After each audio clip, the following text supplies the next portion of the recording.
Salut à tous, aujourd'hui épisode numéro 910 de l'After Zap Image. On va débuter avec pas mal d'infos du côté de Marseille, puisqu'hier on avait une conférence de presse avec notamment la présentation officielle d'Arkadiusz Milik. Pas mal de sujets ont été évoqués au cours de cette conférence de presse, notamment le mercato, l'avenir de André Villas-Boas, qui a lui-même confirmé qu'il allait rester du côté de Marseille jusqu'à la fin de saison, à moins d'être viré, et que pour le moment, on ne discutait pas d'une prolongation de son contrat. On poursuit avec une autre info. Alvaro González va être désigné par André Villas-Boas vice-capitaine de l'Olympique de Marseille en cas de forfait de Steve Mandanda. Et autre petite info, un petit changement au niveau des tireurs de pénalty du côté de Marseille, évidemment avec l'arrivée d'un attaquant comme Arkadiusz Milik.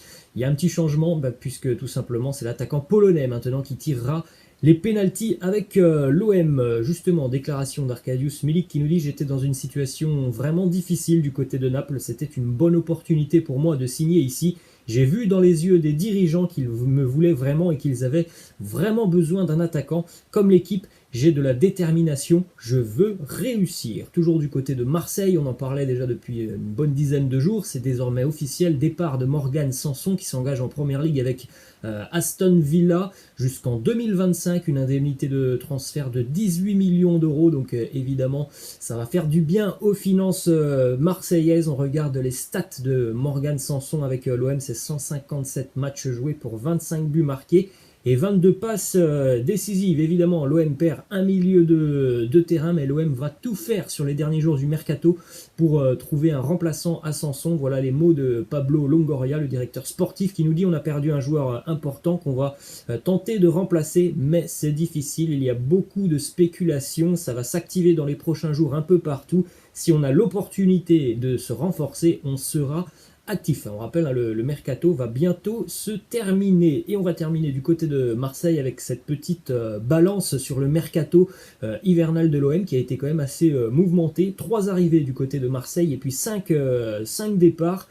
Faut noter quand même le travail de Pablo Longoria qui a quand même réglé 2 dossiers que l'OM traîne déjà depuis quelques années maintenant. Le dossier Mitroglou, c'est fait. Mitroglou n'est plus marseillais. Et puis le dossier Strootman, même si c'est un prêt, c'est quand même intéressant pour l'OM qui va prendre, il est vrai, une petite partie du salaire de Kevin Strootman, mais c'est quand même aussi des économies réalisées pour un joueur qui ne jouait plus beaucoup du côté de Marseille. Ensuite, direction Paris avec les Titis parisiens qui ont envahi l'Europe depuis quelques années.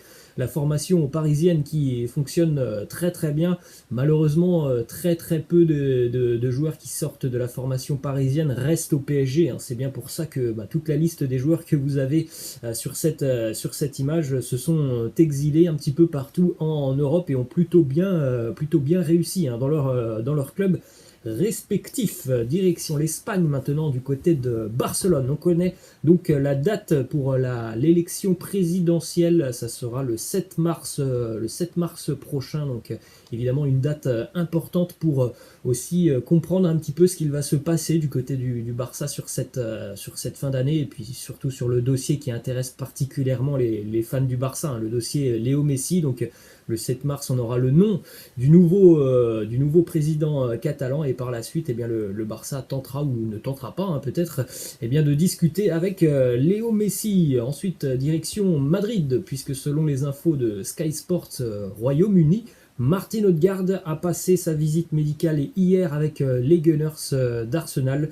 On attend l'officialisation aujourd'hui. Martin Odegaard qui va donc connaître un nouveau championnat, la Première Ligue. Toujours du côté d'Arsenal, victoire hier pour les Gunners du côté de Southampton sur le score de 3-1. Pourtant, tout avait mal démarré pour les Gunners avec l'ouverture du score de Stuart Armstrong au bout de 3 minutes de jeu. Nicolas Pepe a très vite réagi à la 8e avant que Bukayo Saka inscrive un but, et Bukayo Saka est très très en forme actuellement. Et puis Lacazette a aussi marqué en seconde mi-temps, Alexandre Lacazette qui lui aussi est très en forme puisqu'il est impliqué sur 6 buts, 5 pour lui plus une passe décisive sur ses 6 derniers matchs de Première Ligue. Et Lacazette qui retrouve la confiance. Et évidemment, c'est bien pour les Gunners parce qu'on sait que Pierre-Emerick Aubameyang, il a pas mal de soucis. Autre résultat hier en Première Ligue, la bonne opération de Manchester City, très très en forme. Les Citizens de Pep Guardiola qui se sont imposés très, très logiquement et assez facilement hier du côté de West Brom. 5-0 pour City, il y avait déjà 4-0 à la mi-temps avec notamment un doublé d'Ilkay Gundogan, l'homme en forme des Citizens, un but pour Cancelo, un but pour Riyad Mahrez et un but pour Raheem Sterling. Regardez les stats d'Ilkay Gundogan qui a marqué déjà 7 buts cette année en Première Ligue.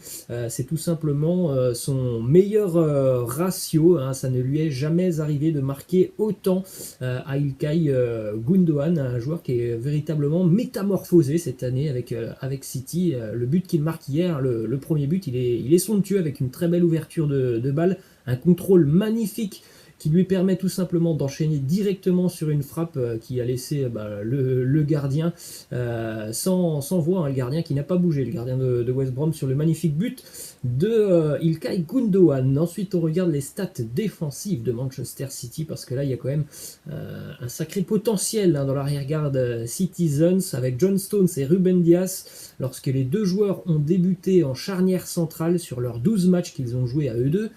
11 clean sheets pour les Citizens, ça ce sont quand même des stats assez impressionnantes pour la défense de City. La bonne opération de City, c'est aussi parce que les Citizens prennent la première place du championnat. City est passé devant son éternel rival de Manchester United. City a 41 points, Man U en a 40. On regarde les stats comparatives entre les deux équipes de Manchester. 36 buts marqués pour les deux équipes, seulement 13 buts encaissés par City, 25 pour Man U.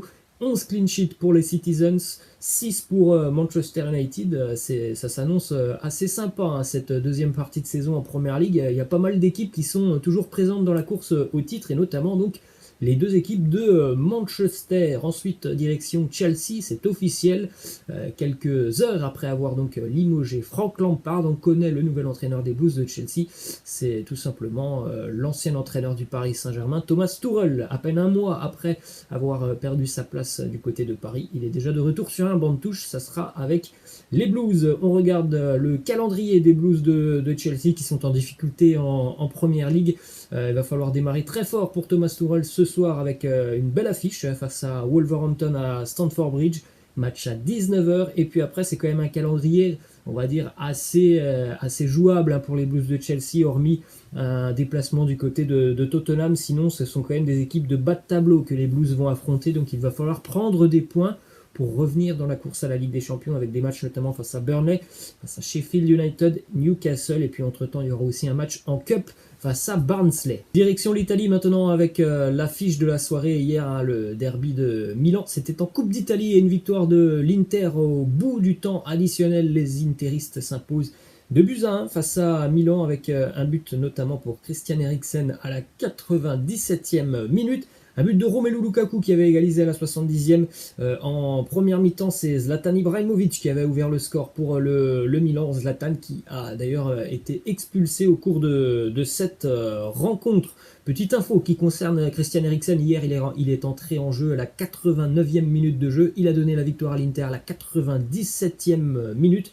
On rappelle qu'il y a un petit peu plus d'un mois, le 23 décembre 2020, Giuseppe Marotta, directeur sportif de l'Inter, annonçait que Christian Eriksen allait quitter le club sur ce mercato hivernal. Hier, le Danois donne la qualification à l'Inter en demi-finale de la Coupe d'Italie. Et juste après le match, déclaration de l'entraîneur Antonio Conte qui nous dit: Christian Eriksen va rester avec nous du côté de l'Inter. Il ne part pas car nous ne recruterons pas sur ce mercato. Donc nous n'allons pas le laisser partir. Donc Christian Eriksen jouera la deuxième partie de saison avec l'Inter. Ensuite du côté milanais, les stats de Zlatan qui a marqué hier à 39 ans. Il a marqué son 15e but cette saison en seulement 15 matchs joués. 15 matchs pour Zlatan, 1024 minutes jouées, 15 buts et 2 passes décisives. On continue les amis avec cette image, un duel de titans, un duel de buteurs. Hier, Romelu Lukaku face à Zlatan Ibrahimovic, ça a chauffé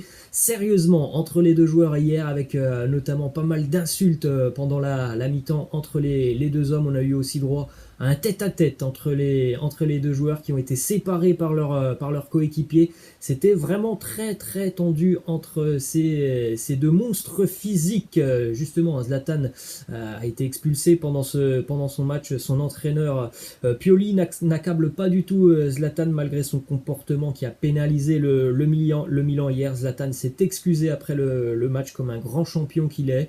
Bon, hier, il ne faut pas se mentir non plus, le Milan méritait hein, son élimination. L'Inter a vraiment dominé ce match. C'était d'ailleurs un petit exploit que Milan mène 1-0 jusqu'à la 70e parce que sincèrement l'Inter était largement au-dessus hier. Ensuite direction l'Allemagne et le Borussia Dortmund. Malgré son faible temps de jeu, Jesus Régnier a décidé de rester avec le Borussia Dortmund jusqu'à la fin de saison. Un bilan sera fait sur sa situation et bien justement en fin de saison. Direction maintenant l'Eintracht Francfort avec deux déclarations de Luka Jovic qui nous dit: Zidane et Adi Hütter, ce sont tous les deux des coachs phénoménaux.